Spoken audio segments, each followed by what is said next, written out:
Hi everyone, welcome to Empty Nest Creations. My name is Wendy. Thank you so much for joining me today. Today's video is going to be something a little different. I am participating in the Thrift Flippin Frenzy Flippin' into Spring Challenge. This is put on by Sonnet's Creative Network membership group. This is a group of fun ladies who love to thrift and upcycle thrifted items. For this challenge, we drew names and we each sent a box of thrifted items to someone in our group, and they are to take those items and use them to upcycle and create something new, and then share a video. So I sent my box of goodies to Marla at From Rust to Roses Vintage, and I got my box of goodies from Cindy at CNC DIY Factory. So there will be a playlist. So I hope that you will follow along and watch everyone and see how creative this group really is. So without further ado, we're going to jump into project number 1. This was such a fun challenge, and Cindy sent me a lot of great items to upcycle. The first item was this little shadow box. And this was a challenge. I thought that I could get it open. So you see me here trying to, I thought that this back piece would come off and I could get that back piece of glass out. But it turned out that it was built to be one solid piece, and I guess you weren't supposed to be able to change the contents out. So I ended up taking this outside and breaking that back piece of glass out so that we could change the contents on the inside here.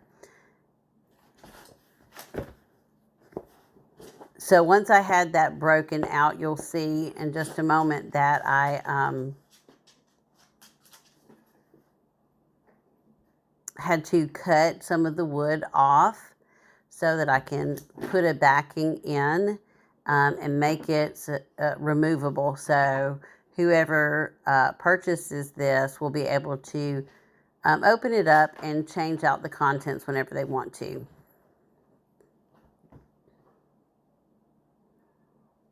So I just sanded that smooth, and then I'm going to come in with Fusion Paint in the color Coral, and I'm going to give this a coat of paint. And then once I have that painted, I'm going to use DIY's Liquid Patina, the Dark and Decrepit, and a baby wipe, and just wipe that on to age this and give it a more vintage look. I did not paint the inside of this frame. I left it the natural wood color.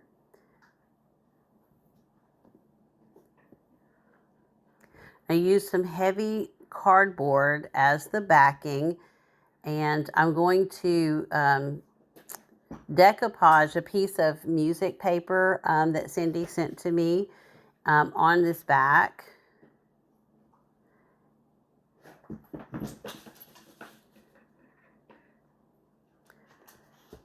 And then I just used my sander here to sand off any of the excess paper to get a nice finished edge so that it'll fit nicely in the back of our frame. And I'm going to come in with the IOD transfer from Flora Greca. And I'm going to use this little bird transfer here and add it to our music paper. I love adding these transfers on top of decoupage paper. It just adds layers to your piece and adds more interest.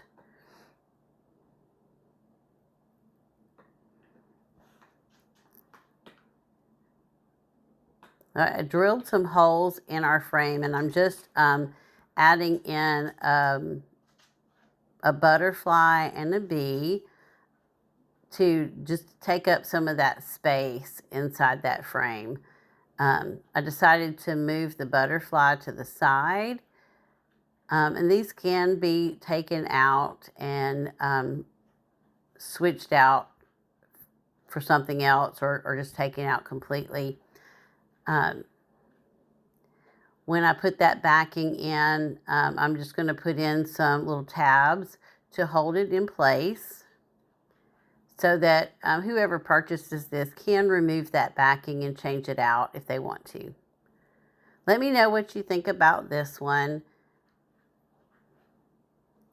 I love the vintage look of it, and I love the way it turned out.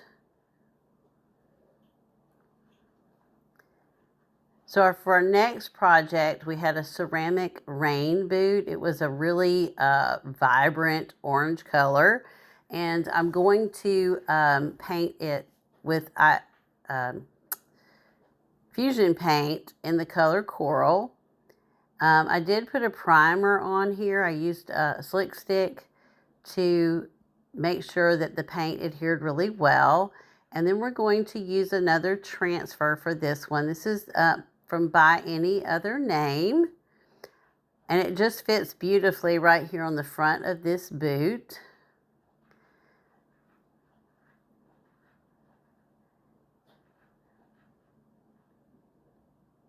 These are super easy to use.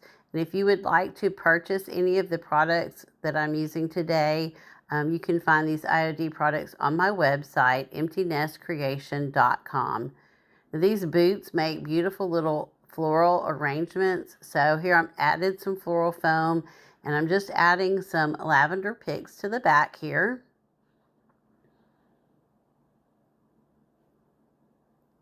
And then I'm coming in with some reindeer moss, and I'm going to add that to the front. And we're going to add a little nest and a little bird here to just finish this out. And then I have these little picture holders here. And I got these little cards a while back on a Whatnot sale. This one says Delight.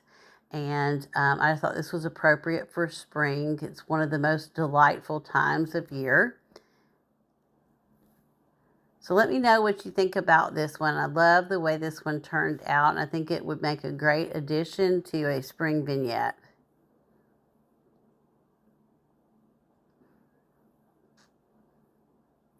And we're going to move on to our third project. In my box, I had this little milk jar, and I'm giving it a coat of that primer, that slick stick primer, and I let it set overnight to dry really well. And then I'm going to come back in with a coat of fusion paint in the color Buttermilk Cream. This is just a really nice, soft yellow color. And I'm going to give this entire piece a coat of this yellow paint. And then once that's dry, we're going to come in with the IOD paint inlay, Hameau de la Reine. And this, I'm using this sheet of blue inlays here, and I'm cutting out several pieces. We're going to put one inlay on each side of our little milk bottle. And I'm going to be using the DIY's liquid patina here to add our paint inlays on. You can use paint, or you can use a top coat like the liquid patina. And when I use a top coat, I want to put a good coating down, mist my inlay, and then lay it into that liquid patina. I use a paper towel to press it down and make sure that it's adhered really well and making good contact with that liquid patina. And then once you have your inlays on, you want to let it dry. But when you're using a top coat, you want it to just let it dry. You don't want to leave it for too long because it may not come off. And so I let these dry for about 20 minutes. And when it gets milky looking like that, it's ready. You mist it with the water again, and then just peel your inlays off. And you're left with this beautiful paint design on your piece. You will need to seal this in, so I dried it with my heat tool and then took it outside and just hit it with a spray sealer to seal in that paint. Again, this was a super simple project, but I love the impact of those paint inlays on this beautiful yellow paint color. So on to our next project. In my box, I had this little shelf. It's a little wall shelf, but it could also be just used as an architectural element in one of your displays. But it had a little broken piece on the front here, so I'm just using some Bondo to fill that in and kind of form it to the shape so that it looks like, you know, it wasn't broken at all. I sanded that down, and then I'm going to give it a coat of fusion paint in the color cast iron. And once that was dry, I came in with some milk paint in the color antique ironstone, and I gave it a coat of milk paint on top of the fusion paint. Now, I failed to get that on video, and I apologize for that. But I used a heat tool to dry the milk paint and got some beautiful crackle. And it just gave this piece a nice aged look. It made it look more of a vintage style. This piece would be beautiful sitting in a display on a shelf, or you can use it as a shelf on its own.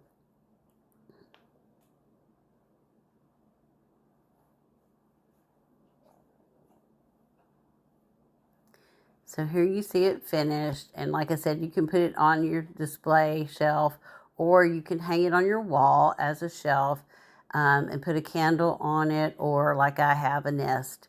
Let me know what you think about that one. And for our final project, Cindy does a lot of wood cutouts, and this is one of the pieces that she sent me. Actually, she sent me several of these little boards. It's like a little mini cheese board, and I'm giving it a coat of fusion paint in the color Carriage House. And then we're going to use the IOD mold LaCroix. This mold has several different crosses on it, and I'm going to cast several of these with the quick casting resin. And then while that was curing, we're going to use the emblems stamp here on a piece of this ledger paper that also came in my box. And I'm going to write out the word risen. I'm just writing this out in pencil. You could use stamps if you want to, but I wanted this to have a handwritten look. And then I'm coming in with an embossing pen and gold embossing powder. And we're going to heat that with our heat tool to get a beautiful gold shimmery look to our little sign that we're going to put on our board.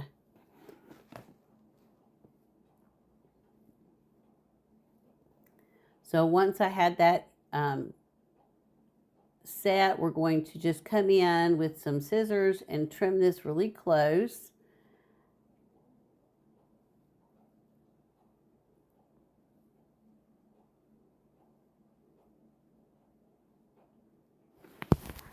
And then I'm going to remove our mold here, the casting from the mold, and I'm using some Titebond Quick and Thick glue, and I'm just spreading that out with a little palette knife to make sure that it goes all the way to the edge of our piece so that it adheres well to our board here. I use a little paper towel and a paintbrush to remove any excess paint.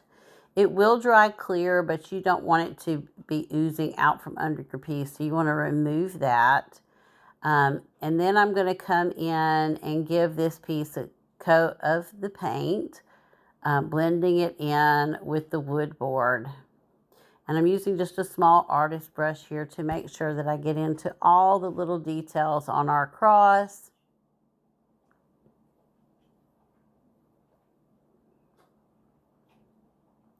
And then once we have that painted, we're going to decoupage our little risen sign on the top here using just some of the liquid patina. And once I have that down, I do go ahead and coat the entire piece with the liquid patina. This paint doesn't need to be sealed, but I just wanted it to all have the same sheen.